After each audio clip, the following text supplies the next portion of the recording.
पिछले लेक्चर में हमने फिजिकल क्वांटिटीज़ और उनके टाइप्स यानी कि fundamental and derived physical quantities के बारे में पढ़ा था। मैंने आपसे कहा था कि 7+2 यानी कि 7 बेसिक प्लस 2 सप्लीमेंट्री यानी कि 9 fundamental physical quantities SI system में हमारे पास हैं, लेकिन मास, लेंथ और टाइम, इन तीन को हम सबसे ज़्यादा सबसे फ्रीक्वेंटली यूज़ करते हैं। तो देखिए हम क्या करने वाले हैं, यहाँ इस लेक्चर में 4-5 छोटे छोटे डेफिनेशंस देखेंगे जो आगे आने वाले सेक्शंस में हमें हेल्प करेंगी। सबसे पहली चीज़ मैं आपको यहाँ बता दूँ कि आप देखिएगा कि मास जो है उसको मैं रिप्रेजेंट कर देता हूँ m से या फिर m की पावर 1 से, क्योंकि आप देखिए अगर m आप लिखते हैं और m की पावर 1 आप लिखते हैं तो बात एक ही है, क्योंकि m की पावर 1 भी किसके बराबर होता है, m के बराबर ही होता है। इसी तरह से हम लेंथ को रिप्रेजेंट करेंगे l से या l की पावर 1 से, और सिमिलरली टाइम को हम रिप्रेजेंट करेंगे t से या फिर t की पावर 1 से। ठीक है जी। तो ये तो हमने तीनों फंडामेंटल क्वांटिटीज को रिप्रेजेंट करने का एक आसान सा तरीका ढूंढ लिया, आपके भी आराम से समझ में आ गया होगा। मास को m से, लेंथ को l से, टाइम को t से।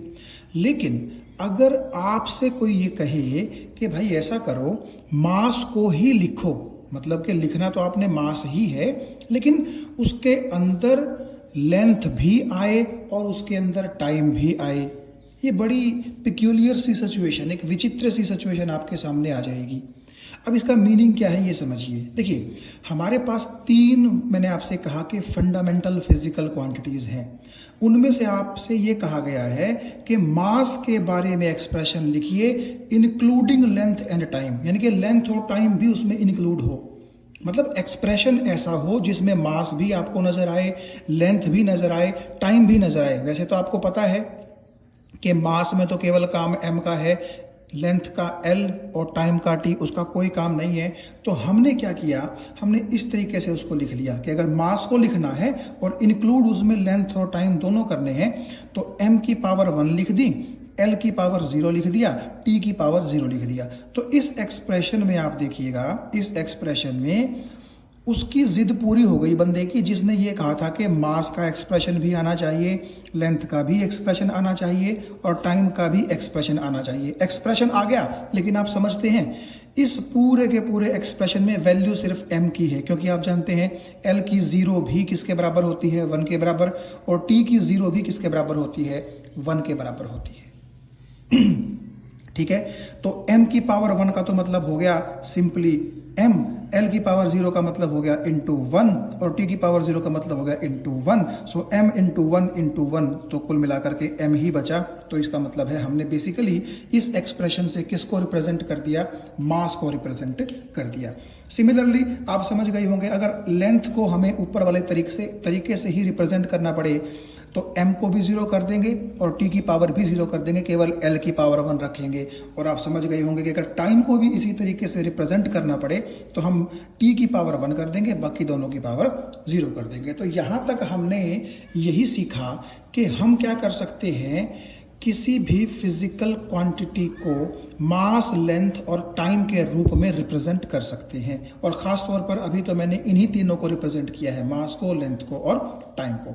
आगे हम देखते हैं कि इसी मेथड के ऊपर बेस्ड हम किन किन फिजिकल क्वांटिटीज़ को कैसे कैसे रिप्रेजेंट कर सकते हैं। आपको बात समझ में आ गई होगी। करना आपको ये था अभी तक कि इंक्लूजन तो एक्सप्रेशन के अंदर तीनों का होना चाहिए, मास का भी, लेंथ का भी और टाइम का भी, लेकिन सेंस उससे सिर्फ एक क्वांटिटी की आनी चाहिए। तो नेचुरली अगर मास की सेंस आनी चाहिए तो उसकी पावर 1 कर दीजिए, बाकियों की 0 कर दीजिए, और बाकी दोनों केसेस में भी हमने ऐसा ही किया। ये बड़ा आसान सा केस था, ये आपको समझ में आ गया होगा। तो चलिए पेज नंबर 2 पर चलते हैं हम। यहाँ आप देखें स्पीड की अगर मैं बात करूं तो स्पीड का फॉर्मूला आपको पता है, 9th क्लास में आप पढ़ चुके हैं, डिस्टेंस अपॉन टाइम होता है। और क्योंकि डिस्टेंस लेंथ होता है तो मैंने डिस्टेंस की जगह लेंथ लिख लिया, टाइम की जगह मैंने टाइम ही लिख लिया।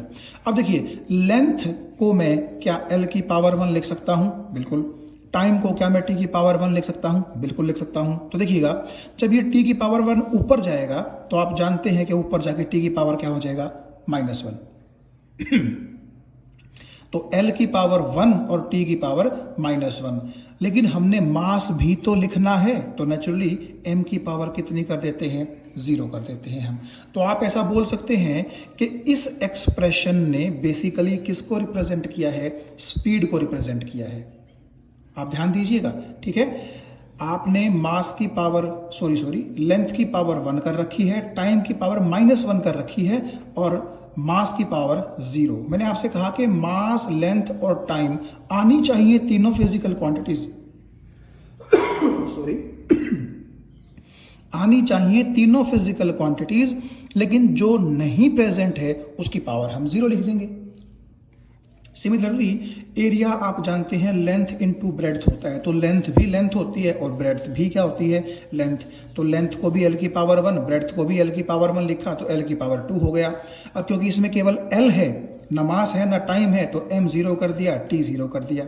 इसी तरह से वॉल्यूम आप जानते हैं length into breadth into height होती है, तो लेंथ भी एक लेंथ है, ब्रेड्थ भी तो एक लेंथ ही है और हाइट भी एक लेंथ ही है, तो L³ हो गया।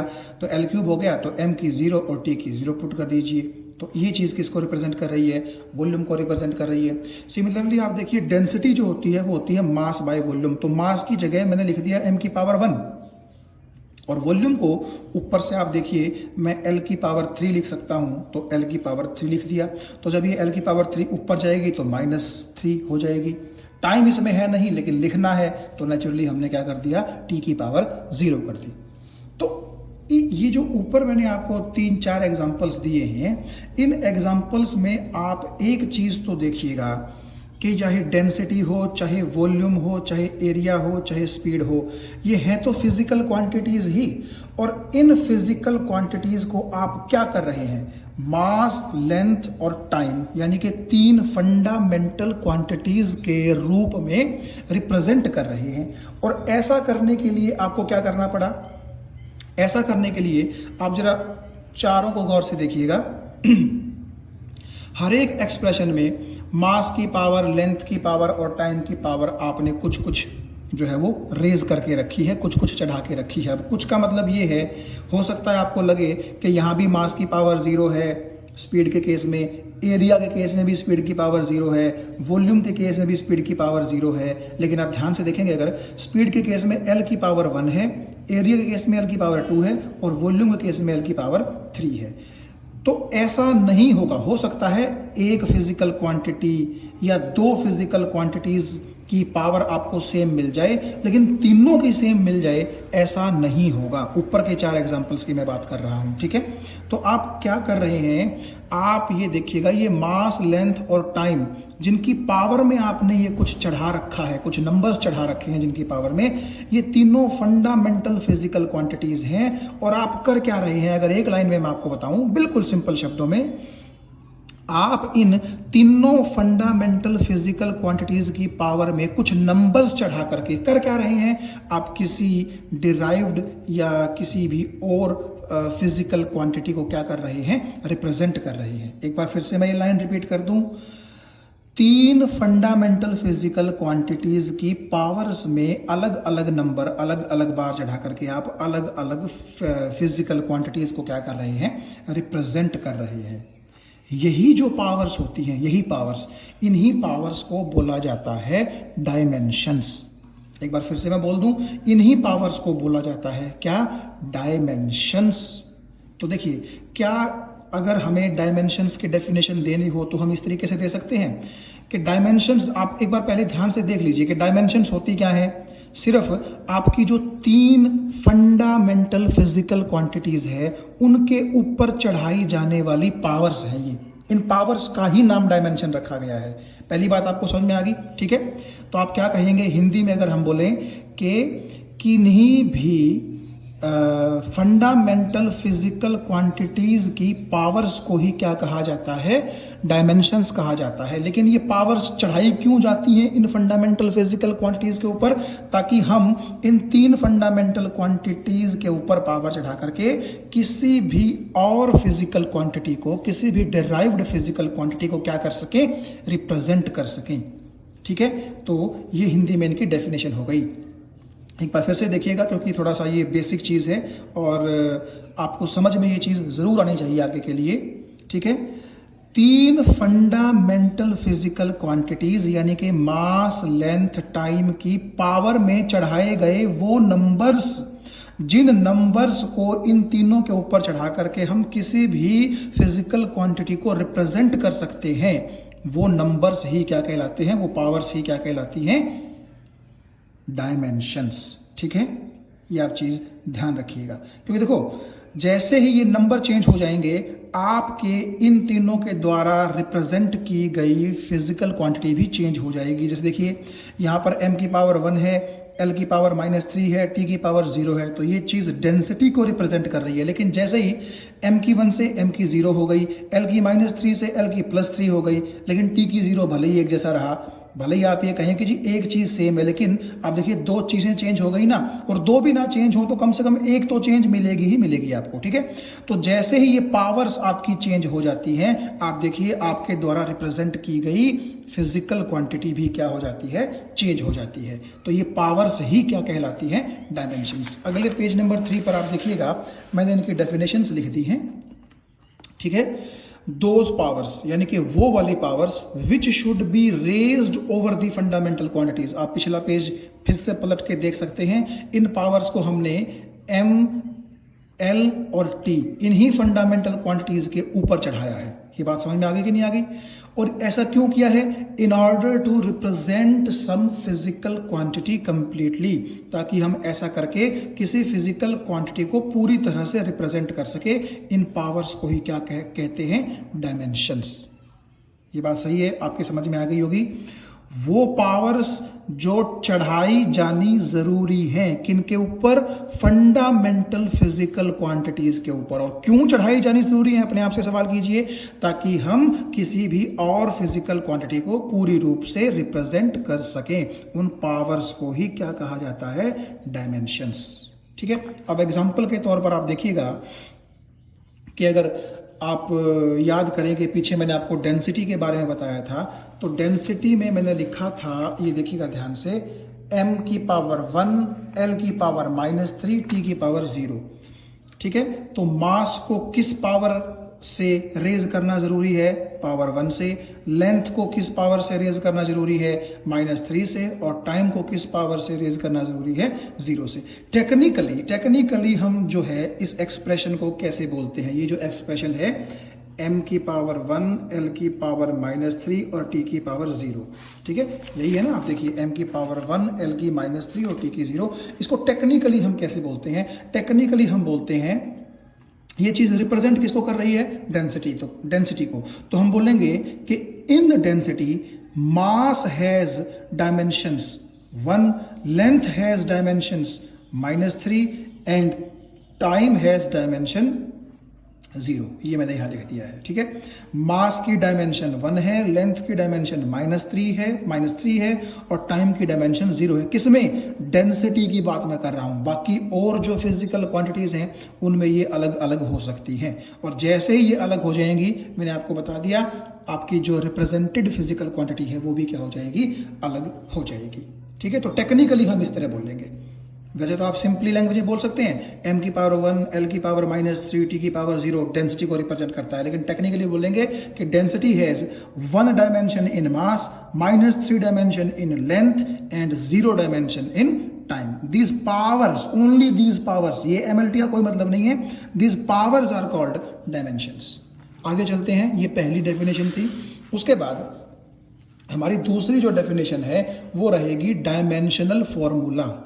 तो देखिए, वो एक्सप्रेशन जो हमें ये बताता है, क्या बताता है कि कौन सी फंडामेंटल क्वांटिटी और कितनी पावर के साथ आएगी, किसको रिप्रेजेंट करने के लिए, फिजिकल क्वांटिटी को रिप्रेजेंट करने के लिए, उस एक्सप्रेशन को हम बोलते हैं डायमेंशनल फॉर्मूला। एक बार फिर से मैं आपको बता दूं, वो एक्सप्रेशन जो हमें ये बताएगा कि किसी भी फिजिकल क्वांटिटी को रिप्रेजेंट करने के लिए पहली बात तो कौन सी फंडामेंटल क्वांटिटी और किस पावर के साथ आएंगी, वो एक्सप्रेशन ही क्या कहलाता है, डायमेंशनल फॉर्मूला। जैसे आप देखिए, डेंसिटी को रिप्रेजेंट करने के लिए मास की पावर 1, लेंथ की पावर -3, टाइम की पावर 0।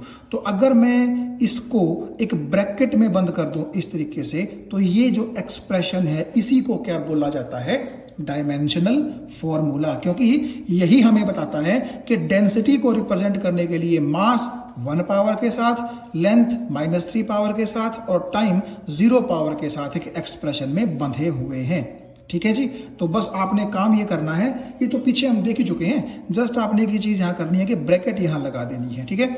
तो कौन सी फंडामेंटल क्वांटिटी किस पावर के साथ किस फिजिकल क्वांटिटी को रिप्रेजेंट करने के लिए एक्सप्रेशन में आएगी, वो एक्सप्रेशन ही क्या कहलाता है, डायमेंशनल फॉर्मूला। सिमिलरली एरिया का डायमेंशनल फॉर्मूला, एरिया आप जानते हैं लेंथ इनटू ब्रेड्थ है, तो लेंथ भी लेंथ है, ब्रेड्थ भी लेंथ है, तो L² बन जाएगा, M0 हो जाएगा, T0 हो जाएगा। ये आपका एरिया का डायमेंशन फॉर्मूला है, ये वॉल्यूम का डायमेंशन फॉर्मूला है, ये आपका स्पीड का डायमेंशन फॉर्मूला है। ये आप आराम से देख सकते हैं। नेक्स्ट चीज जो है, तीसरी डेफिनेशन, वो है डायमेंशनल इक्वेशन। देखिए, इक्वेशन जहां शब्द आ जाए, आपको नहीं लगता कि इक्वेट जैसी कुछ सेंस आ रही है, इक्वल जैसी कुछ सेंस आ रही है, तो आपने क्या करना है, देखिए जैसे स्पीड का ये डायमेंशनल फॉर्मूला होता है, हम ऊपर जिक्र कर चुके हैं, तो आपने क्या करना है, डायमेंशनल फॉर्मूले को और उस फिजिकल क्वांटिटी के साथ इक्वेट करके रख देना है। तो ये क्या बन जाती है, ये पूरी, इसको कहा जाएगा डिमेंशनल इक्वेशन। डायमेंशनल इक्वेशन किसकी, स्पीड की। अगर मैं ये लिख दूं density is equal to this, तो ये किसकी डायमेंशनल इक्वेशन बन जाएगी, डेंसिटी की डायमेंशनल इक्वेशन बन जाएगी। इक्वेशन बोलते ही क्यों है, क्योंकि इसमें इक्वल का साइन आ गया। जैसे आप पढ़ते हैं मैथ में, आपने पढ़ा होगा कि x + y = 3, ये एक इक्वेशन है। तो इक्वेशन क्यों है, क्योंकि इसमें इक्वल का साइन यहाँ आया हुआ है। तो similarly when a physical quantity, ये फिजिकल क्वांटिटी है, इज इक्वेटेड, इक्वेटेड का मतलब बराबर का निशान यहाँ लगा है, किसके साथ इक्वेटेड है, इसके डायमेंशनल फॉर्मूले के साथ, then it becomes dimensional equation. So volume is equal to this, ये आपकी वॉल्यूम की डायमेंशनल क्या बन जाएगी, इक्वेशन। आगे चलते हैं, ये बड़ा इंपॉर्टेंट है और आगे जो न्यूमेरिकल्स हम करने वाले हैं डायमेंशंस के बेस पर, उस पर आप देखिएगा ये यूज भी आएगा।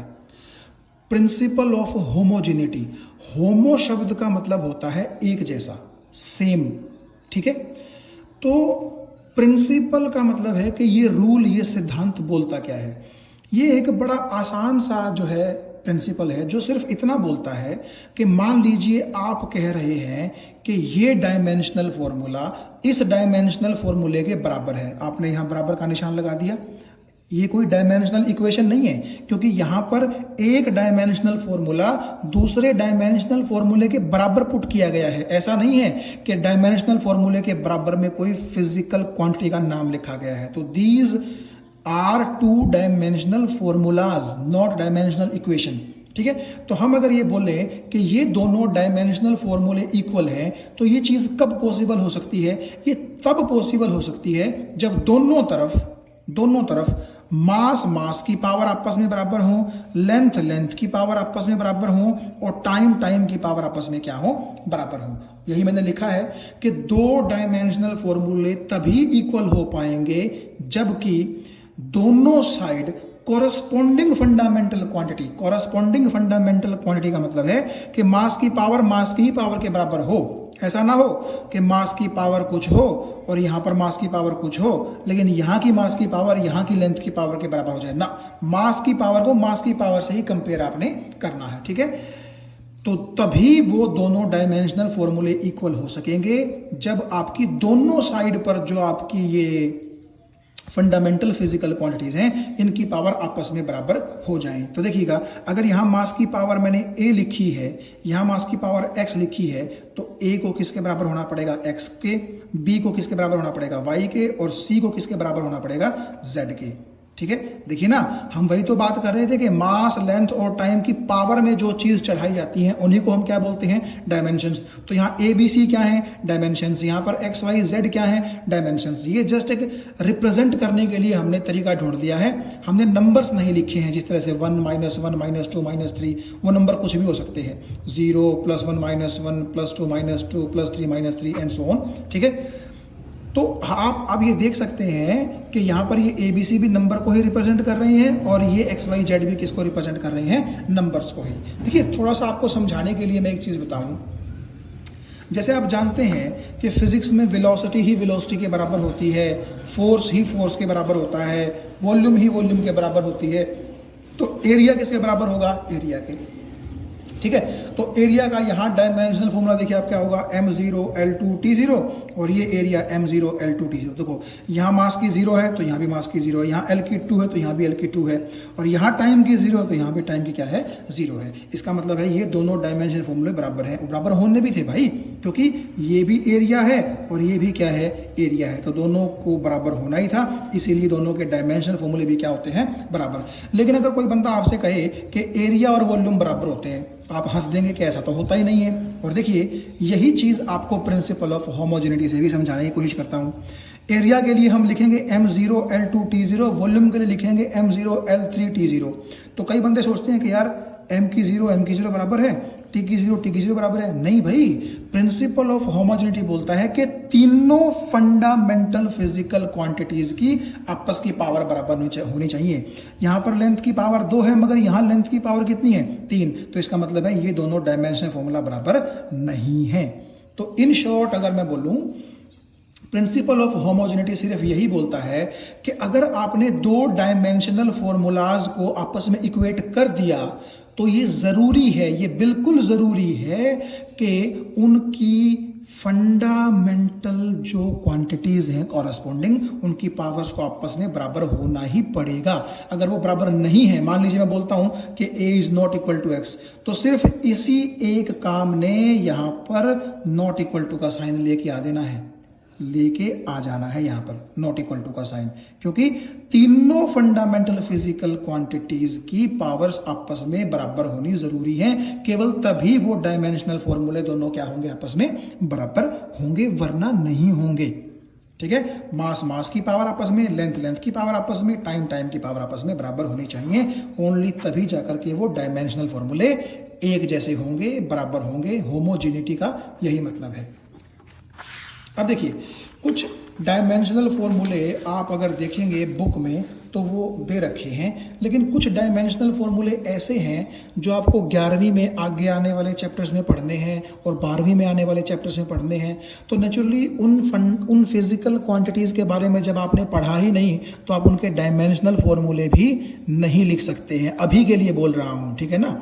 ऐसा नहीं है कि आप डायमेंशनल फॉर्मूले नहीं लिख सकते, लेकिन जो फिजिकल क्वांटिटी आपने पढ़ी है केवल उन्हीं के तो डायमेंशनल फॉर्मूले आप लिख सकते हैं ना।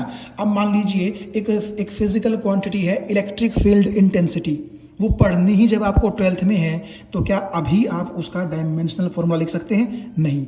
तो बुक्स में जो आपको बहुत सारे डायमेंशनल फॉर्मूले लिख के दे रखे हैं, 50 या 100 के आसपास वो डायमेंशनल फॉर्मूले होंगे, घबराना नहीं है उनको देख करके ये हमें आते नहीं है, क्योंकि वो टाइम के साथ साथ आप सीखेंगे।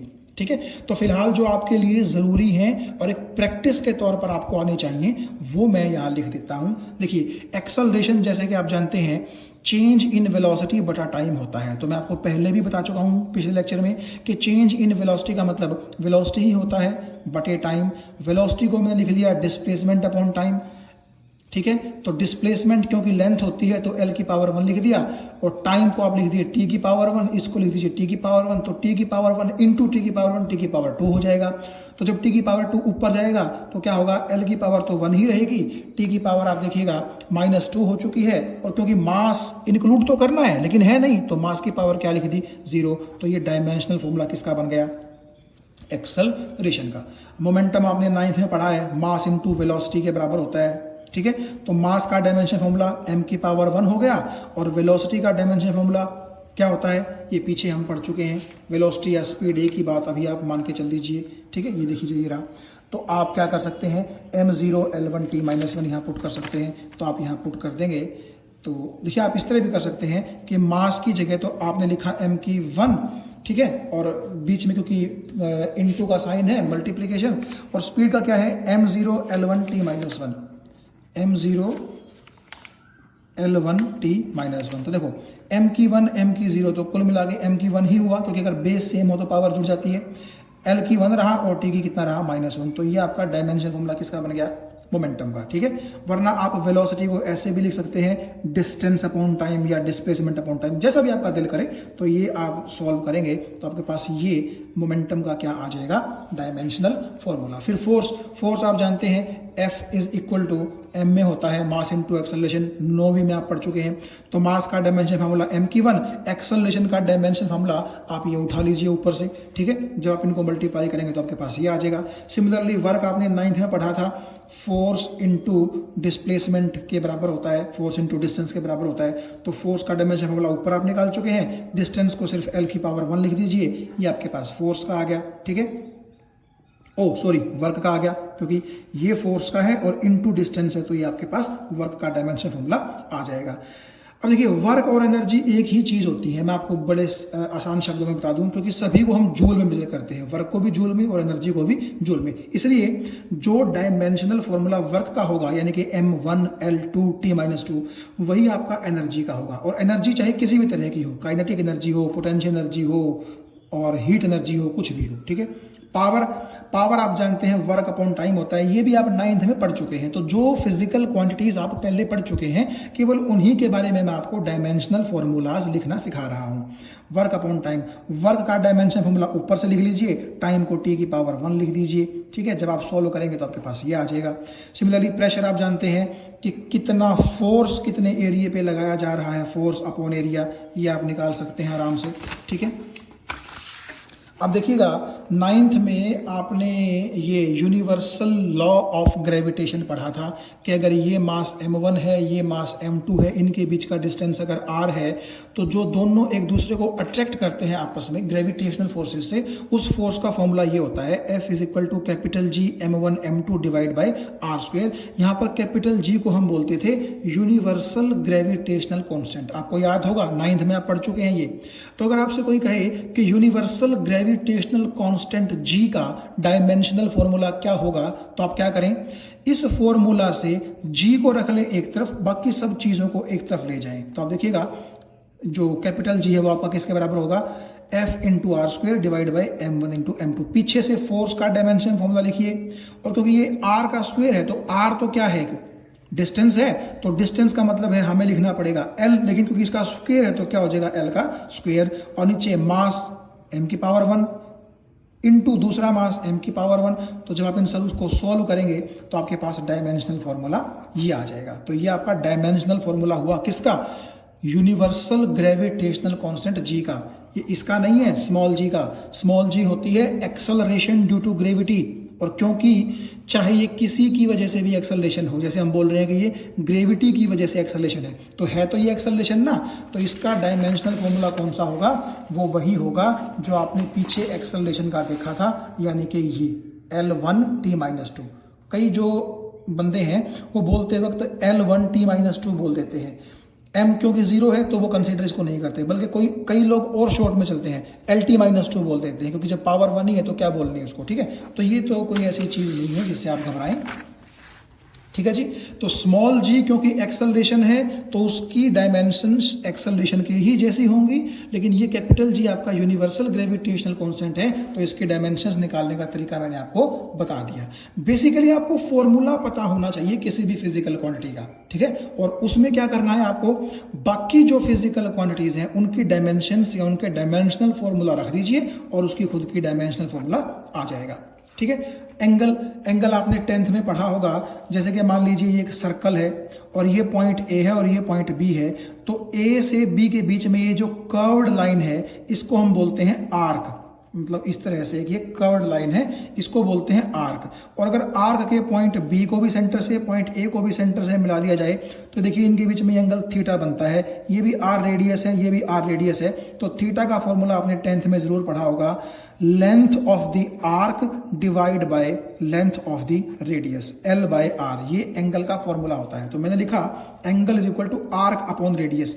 अब आर्क भी एक लेंथ है, रेडियस भी एक लेंथ है, तो लेंथ से लेंथ कट गई तो 1 आया।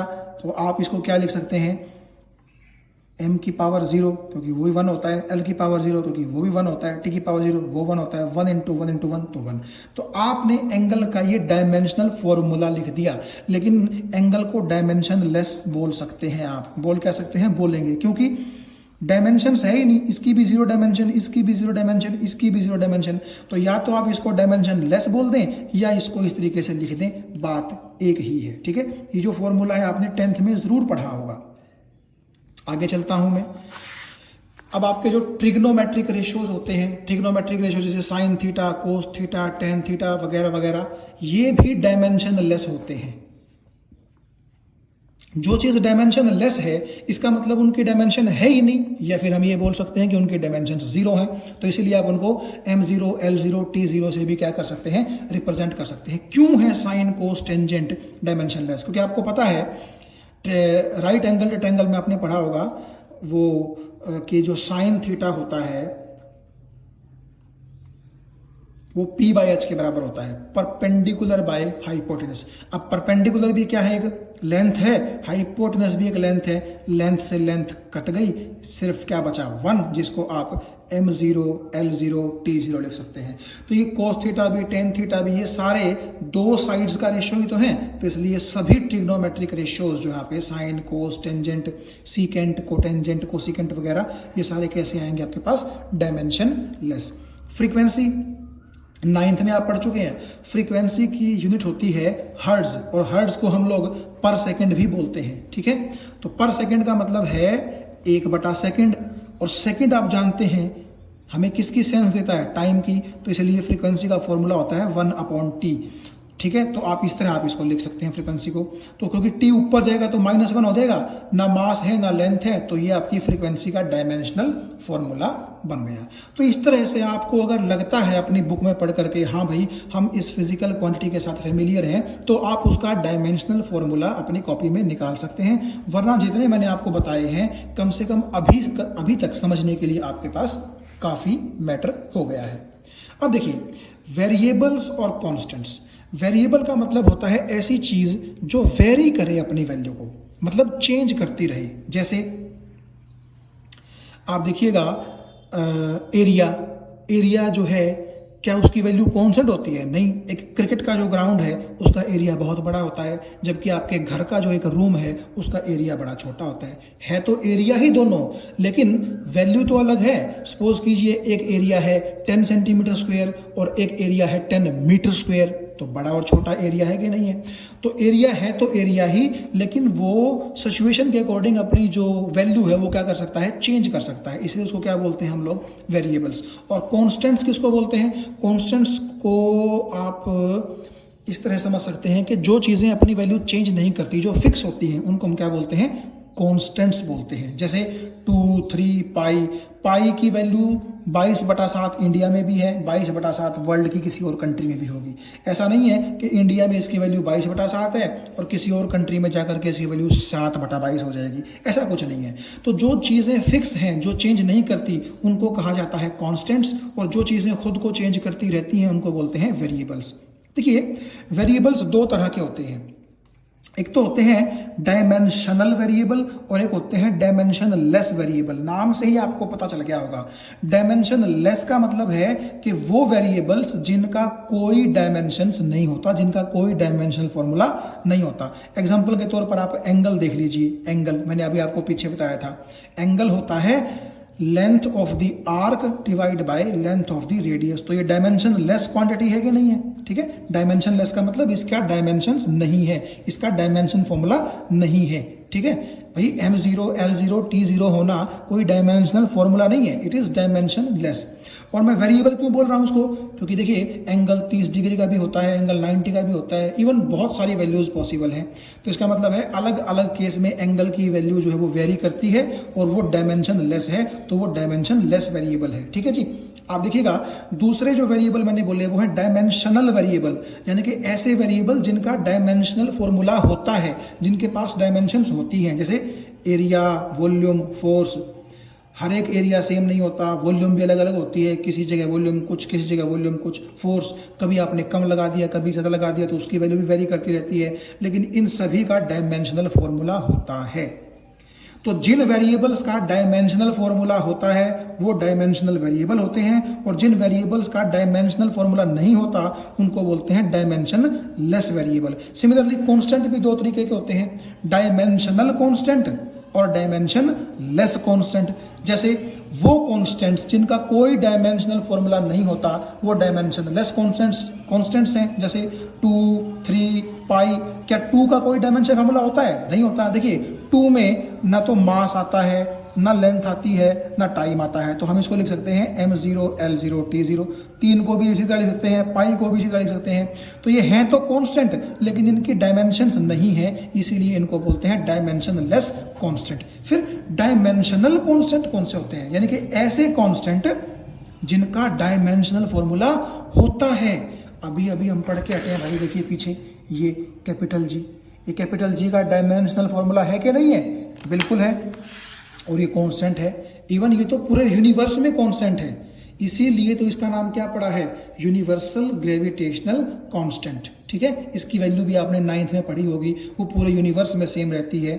अब ये कांस्टेंट तो है ही है, लेकिन साथ में इसकी डायमेंशंस भी हैं, यानी कि इसका डायमेंशनल फॉर्मूला भी है, इसलिए इसको बोलते हैं डायमेंशनल कांस्टेंट। तो ये 2 तरह के वेरिएबल और 2 तरह के कांस्टेंट और इनके एग्जांपल्स आपके सामने हैं। आज के लिए इतना ही बहुत है। Thank you.